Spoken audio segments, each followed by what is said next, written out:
Wetukuba torch mu bantu abatunuliddwa okubanga batuula mu ntebe ey'obwa supreme leader mu ggwanga erya Iran, Ayatollah oluvannyuma lw'okuba nti yattibwa mu sabbiiti ewedde ku Lwomukaaga, njagala okutegeeza nti abantu abasooddeyo amannya gaabwe bawerera ddala kumpi 8, wabula newankubadde nga abasinga okutunuulirwa bali 3, nga mu abo abasatu mwe muli mutabani wa Ayatollah Ali Khamenei, ng'ono ye mutabani we owookubiri mu bakulu, ye mutabani we owookubiri, nga si mulala ye Mujtaba Khamenei. Ono ali omu ku batunuuliddwa ennyo era amaaso be gasinze okuteekako be basinze okuteekako amaaso mu ggwanga erya Iran okuba nti adda mu ntebe ya kitaawe. Era njagala okutegeeza nti Mujtaba ensonga z'ebyobufuzi, ensonga z'ebyeddiini n'ebirala mu ggwanga erya Iran azitegeera bulungi, newankubadde tabadde nnyo mu woofiisi nga akulira woofiisi ez'enjawulo, naye amanyi ebikolebwa mu woofiisi ez'enjawulo. Mujtaba ono abadde omu ku bantu abamanyi era ali omu ku bantu abamanyi ensonga bwe zitambula mu woofiisi ya Ayatollah Ali Khamenei bwe zitambula. Kitaawe amubaddeko nnyo era bingi byamuyigiddeko. Njagala okutegeeza nti nga bwe nkugambye tabadde Mujtaba abadde mabega wa lutimbe, kiso kiyita abadde nnyo mabega wa lutimbe, tabadde mu byabufuzi bino ebyokuba nti yakulira kino yakulira kiri, wabula ekyokukola mu woofiisi ez'enjawulo akimanyi bulungi. Mu mwaka gwa 1987 ne 88 awo yayingira mu magye era yalwanako mu magye g'eggwanga erya Iran mu nnumba ez'enjawulo.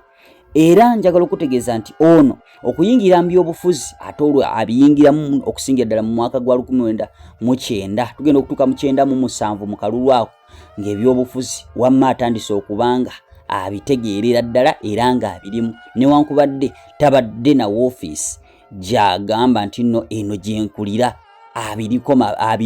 alinga abiri ewala mu ali mabega wa lutimbe, tali omu kubakulira woofiisi, naye ng'ensonga azitegeera bulungi. Njagala okutegeeza nti n'ekibiina ekya Islamic Revolutionary Guard Corps nga kino kye kyaleeta olutalo olwameenunula mu 1979 nga kitaawe wa Ayatollah ono eyafudde bwe yali akulembeddemu olutalo olwo, Ayatollah Khomeini. Njagala okutegeeza nti IRGC oba Islamic Revolutionary Guard Corps, ono Mujtaba ensonga z'ekibiina kino azitegeera bulungi n'ebigendererwa byonna era bibaddemu okuviira ddala mbuto bwe, ensonga azitegeera ddala, y'omu ku b'enkizo abamanyi ensonga bwe zitambula. Era njagala okutegeeza nti waliwo n'ekiwayi ekirala ekya Basij paramilitary nga nakyo ensonga zaakyo zikikolera wansi wa IRGC. Nga kino kya Basij paramilitary oyinza okiyita Persian for mobilization. Kino nakyo emirimu gyakyo gya byakwerinda na kunyweza oba bukuumi naddala mu bukulembeze bw'eggwanga erya Iran obuliko obukyafu obubaddeko era obusuubirwa okubanga bulondebwa kugambya ebigendererwa byabwe byakuba nti no bavuga omulamwa gwabwe ogwa Islamic Revolutionary Guard Corps. Kakati eno Basij paramilitary naye emirimu gyayo okwetoloola eggwanga lya Iran yonna bakolera wansi wa bigendererwa bya IRGC. Kakati Mujtaba Khamenei mutabani wa Ayatollah era wano wankizo nnyo era ensonga azibaddemu kumala akabanga. Njagala okutegeeza nti yadde nkugambye nti Mujtaba Khamenei abadde nnyo mabega wa lutimbe mu woofiisi ez'enjawulo, wabula byonna ebintu ensonga ez'enjawulo azimanyi bulungi era y'omu ku batunuuliddwa okubanga badda mu bigere bya kitaawe. Njagala okutegeeza nti ng'oggyeko Mujtaba Khamenei mutabani wa Ayatollah Ali Khamenei, abalala abatunuuliddwa kwe kuli Alireza Arafi. Alireza Arafi ono naye Sheikh omugundiifu ennyo era omukugu mu byobufuzi mu ggwanga erya Iran abimazeemu ebbanga ddene. Arafi njagala okutegeeza nti abadde mu woofiisi ez'enjawulo era ebintu bingi byatuuseeko ebimuleetedde okubanga afuna obuganzi mu bukiiko obw'enjawulo naddala obukulembera eggwanga erya Iran oba bwetwolirako ensonga mu ggwanga erya Iran bamukkiririzaamu nnyo Arafi ono.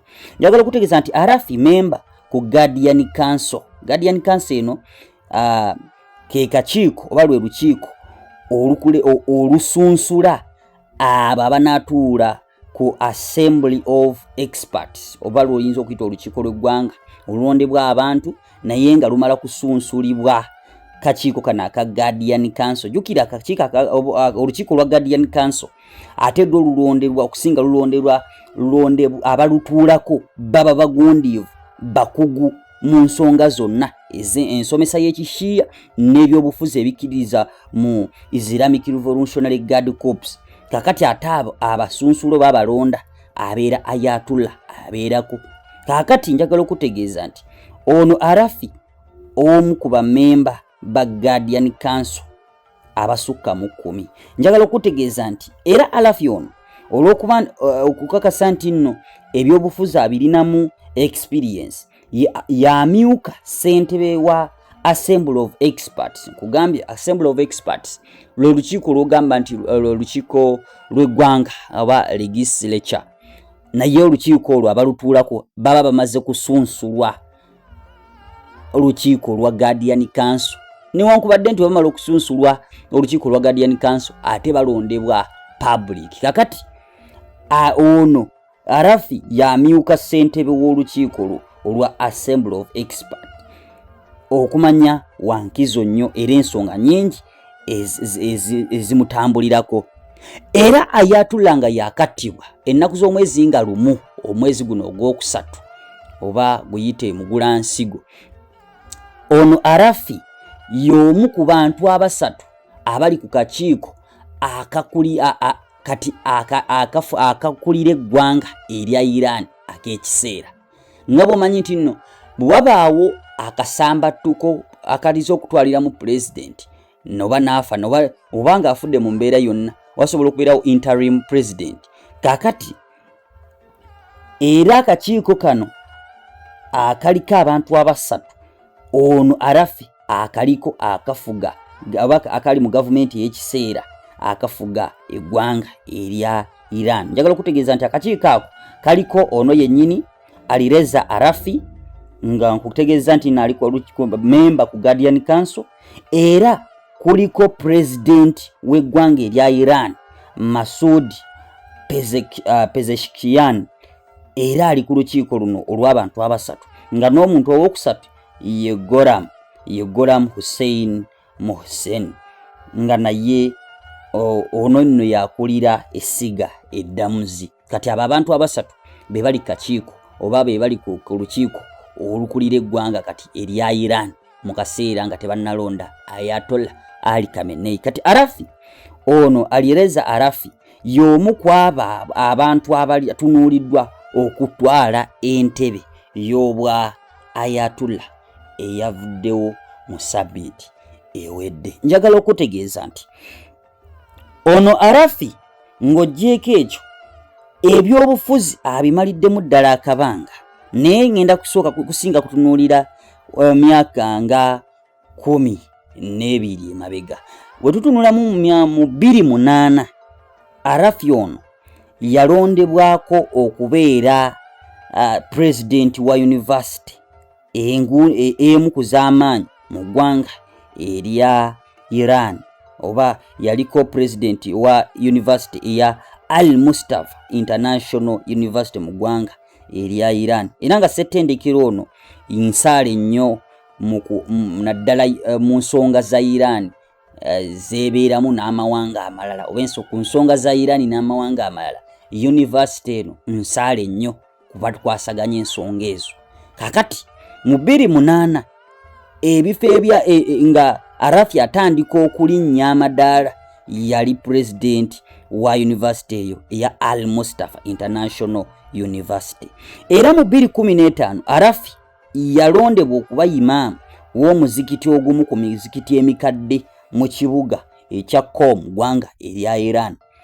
Qom kyekimu ku bibuga eby'amaanyi mu ggwanga erya Iran, naye mu kibuga ekyo mulimu emizikiti emigundiifu era egy'ebyafaayo eby'amaanyi. Kati mu mizikiti egyo Arafi yalondebwa okuba imam ow'omuzikiti ogwo mu kibuga ekya Qom era nga yakulembera ejjuma ku buli lunaku olw'okutaano. Era njagala okutegeeza nti mu mwaka ogwo gwennyini mu gwa 2015 Ayatollah Ali Khamenei kati omugenzi yalonda Arafi okubeera akulira seminars okwetooloola eggwanga lyonna.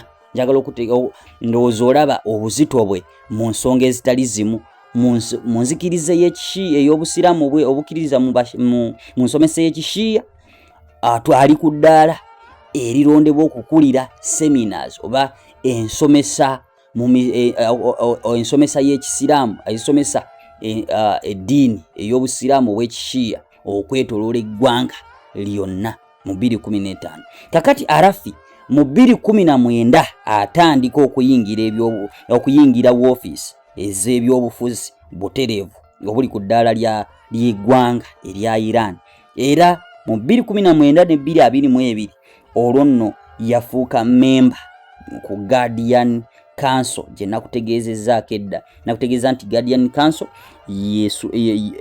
egimu ku mirimu gyayo kusunsula abo banaatuula ku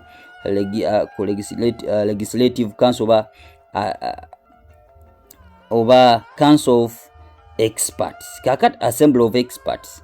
Kakati Arafi okuva mu mwaka gwa 2022 abadde ku lukiiko lwa Guardian Council ne gye buli eno, era nga nkutegeeza nti jo ennaku z'omwezi nga lumu omwezi ogwokusatu guno gwe twakayingira yalondebwa okuba omu ku basatu abakulira gavumenti ey'ekiseera etwala eggwanga erya Iran oluvannyuma lw'okubanga Ayatollah yamala okuttibwa eggwanga erya Israel nga liri wamu n'eggwanga erya Amerika bwe byalumba Iran ku lw'omukaaga lwa Sabbiiti ewedde. Njagala okutegeeza nti owookusatu omu ku b'enkizo abatunuuliddwa okubanga badda mu ntebe y'obwa Ayatollah, njagala okutegeeza nti ne Gholam Hossein Mohsen Ejei ono naye mugundivu mu byobufuzi by'eggwanga ebya Iran.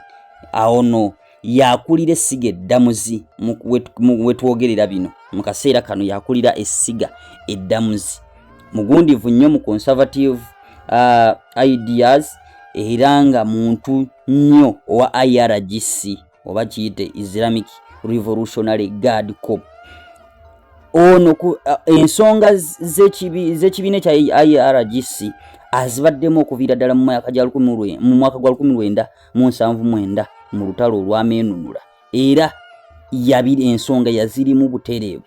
Njagala okutegeeza nti wabula ebyobufuzi agenda okubinnyikiramu nga tuyingidde emyaka egy'ekyenda 1990 awo tugenda okuyingira mu 2000 wamma ng'ensonga ayongedde okuba nga akukuutira mu nsonga ezitali zimu mu ggwanga erya Iran. Naddala ye atambulidde nnyo mu mateeka, era y'ensonga lwaki ekugambye nti yakulira essiga eddamuzi we twogerera bino, era y'omu ku basatu abafuga oba abakuli kati abali mu gavumenti y'ekiseera ekulembera eggwanga erya Iran oluvannyuma lw'okulumbibwa kwa Iran ne batta Ayatollah Ali Khamenei.